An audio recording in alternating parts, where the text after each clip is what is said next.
Hello everyone, today we will talk about the 10 peso commemorative coins of the Philippines, year 2016. But before we continue, please subscribe to my channel, Jose TV3. Okay, let's continue. Guys, I will show you something on the on this coin because I saw a different on the face of General Antonio Luna. This one. This I'm not really sure if this is an error or a what you call metal exists. This one maybe this is an error. Only the coin expert can tell if this is an error or not. Since I am not a coin expert, I'm not really sure if this is an error or not. Anyway, let's continue. I will show you the other side of this coin. This is one. This the back. Uh, on this side, you will see the Dangal, Tapang, and Dignidad. And at the lower, there is a logo of the Bangko Sentral of the Philippines and the year 1866 and 2016. So, let's continue.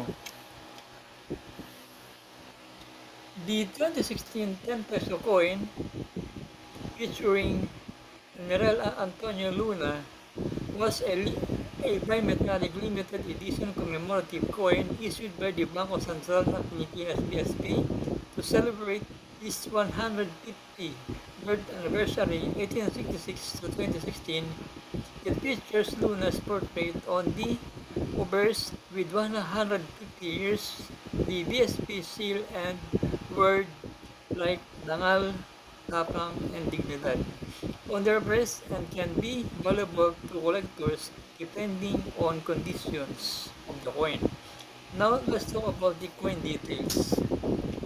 Issuer, Bangko Sentral ng Pilipinas, BSP, year 2016, commemorates 150 birth anniversary of General Antonio Luna, year 1866-2016. So now let's talk about the composition.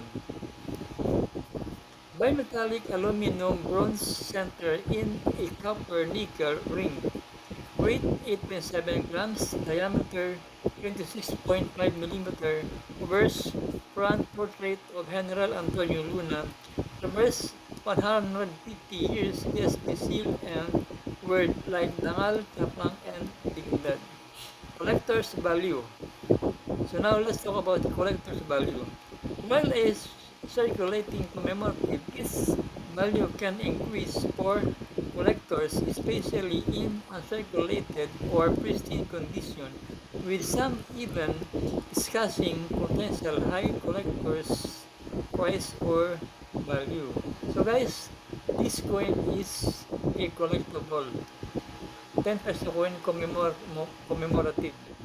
If you have this coin, this is a collectible and with high value. But the value, of course, is the it will depends on the condition of your coins. Okay. So anyway, before I end, please subscribe to my channel, Jose TV3. Thank you very much.